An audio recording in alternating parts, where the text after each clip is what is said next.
Je suis né dans cette ville, Agadir, et j'ai parcouru le Maroc pour des raisons professionnelles, familiales, et j'ai fini par revenir dans cette ville où j'ai enseigné à la faculté des sciences ici pendant de nombreuses années. Je suis encore reparti et je suis revenu ici pour finir ma vie dans cette ville que j'aime bien. Quand je suis revenu à Agadir, je me suis dit il faut que je me rende utile. Il faut que, en quelque sorte, je rende ce que j'ai obtenu et transmettre ce que moi-même j'ai appris pendant toute cette vie, et surtout sur deux plans, l'éducation et la jeunesse. Et quand je vois comment les jeunes sont maintenant, disons, abandonnés, disons, ils sont restés, en sortant du système éducatif, sans repère, sans amour pour tout ce qui fait l'humanité, c'est-à-dire la culture, la littérature, la connaissance. Je me suis dit, il faut créer un lieu où ce transfert se passe, où des gens qui savent viennent partager avec ceux qui veulent savoir, et pratiquer aussi des disciplines artistiques, des expressions artistiques diversifiées. Et c'est comme ça que c'est parti, avec un tout petit nombre, dans un petit appartement ici à Agadir.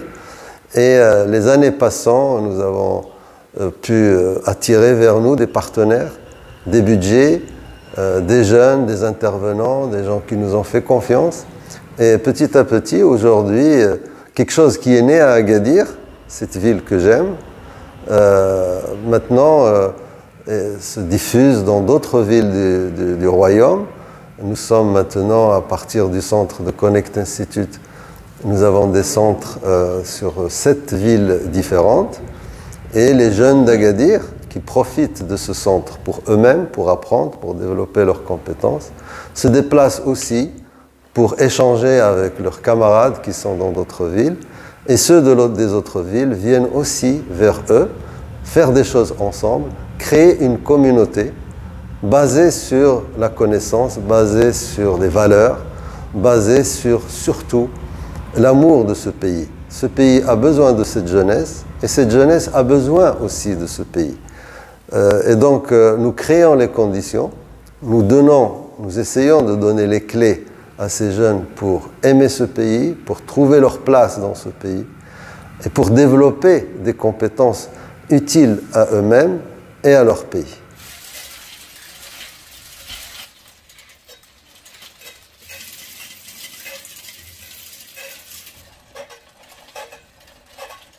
Cette ville est maintenant située sur une carte au centre du pays.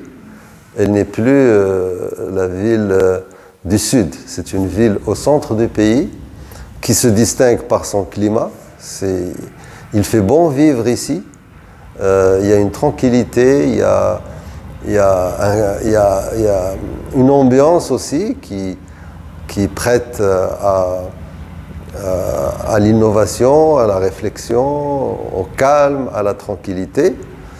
Mais aussi, il y a chez les habitants, chez les populations de cette région, il y a le sérieux, il y a la parole, il y a beaucoup d'atouts sur le plan culturel aussi, la musique locale qui est maintenant réputée, connue.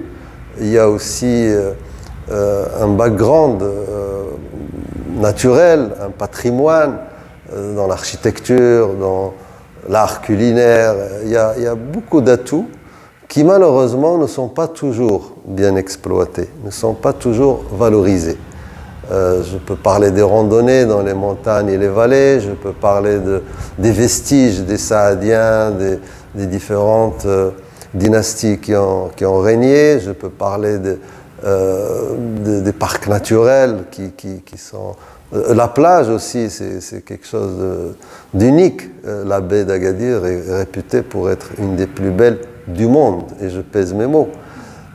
Et donc ces atouts gagneraient à être valorisés pour justement devenir des opportunités. Ce n'est pas seulement pour le spectacle ou pour les touristes, ce n'est pas seulement pour le folklore, c'est aussi pour développer une personnalité, développer une façon de vivre, développer un lien social et créer aussi l'envie de protéger cet environnement et tout ce dont j'ai parlé, parce que tout cela est menacé. Il y a des menaces qui pèsent sur cette région, comme partout dans le monde, mais encore plus ici, la sécheresse due au changement climatique, toutes ces traces historiques qui petit à petit peuvent disparaître.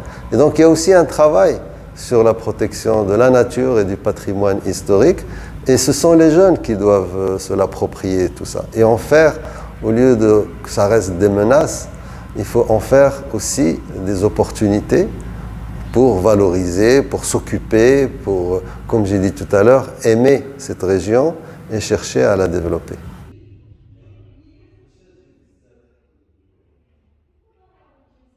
La ville d'Agadir est connue d'abord par le séisme qu'elle a connu en 1960. Moi, je suis né juste avant et mes parents étaient partis. Mais quand je suis retourné, on s'est rendu compte que la ville a connu une renaissance urbanistique indéniable. Et c'est ce qui a fait qu'une université a été créée ici, que le tourisme s'est développé, la pêche, le port, l'infrastructure routière, puisque l'autoroute arrive maintenant jusqu'à Agadir. Il y a aussi l'infrastructure touristique qui s'est beaucoup développée. Malheureusement, les aspects liés à l'éducation et à la culture sont restés en retrait. Et donc, c'est là où, personnellement, je veux contribuer. Je propose des choses. Dans notre centre, on essaie de créer une animation assez régulière de la ville. Nous recevons beaucoup de gens ici de passage ou des gens de la ville d'Agadir. Les jeunes aussi diffusent cette idée de cette place que devrait avoir la culture dans une ville. Et je pense que nous obtenons quelques résultats assez positifs. Ce n'est pas encore fini. On n'a pas encore atteint nos objectifs, mais nous y travaillons. Et par exemple, il y a un projet qui va faire justement le lien entre le passé, le présent et le futur. C'est un projet qui s'appelle La Coupole et qui est à l'origine le lieu qui devait abriter le marché de gros de la ville au lendemain du tremblement de terre. Mais on s'est aperçu que ce lieu ne suffisait pas aux besoins de la ville qui grandissait à une vitesse assez rapide. Et donc ce lieu est tombé en quelque sorte en désuétude, n'était pas très utilisé, était utilisé mais pas suffisamment. Et dans le plan de développement urbain qui a été lancé avec la visite du roi en février 2020, ce lieu va être réhabilité, il va être transformé, reconverti en un lieu d'art culinaire, un lieu d'accueil de jeunes, de formation de jeunes, et aussi de culture, d'animation culturelle, un endroit où tous les jeunes talentueux trouveront un espace pour s'exprimer, pour s'exposer, et pour contribuer à l'animation de la ville. Donc les travaux sont en cours maintenant, et nous pensons que les travaux seront terminés dans les mois et les semaines qui viennent. Et nous sommes en train de préparer des jeunes pour que le jour de l'ouverture de cet espace, ils en prennent possession. Et ce sera une expérience unique au Maroc, des jeunes qui se préparent pour gérer un espace de cette nature. Et c'est eux qui feront vivre cet espace au grand plaisir des habitants de la ville, des visiteurs, des touristes, et peut-être même en faire un exemple pour d'autres villes.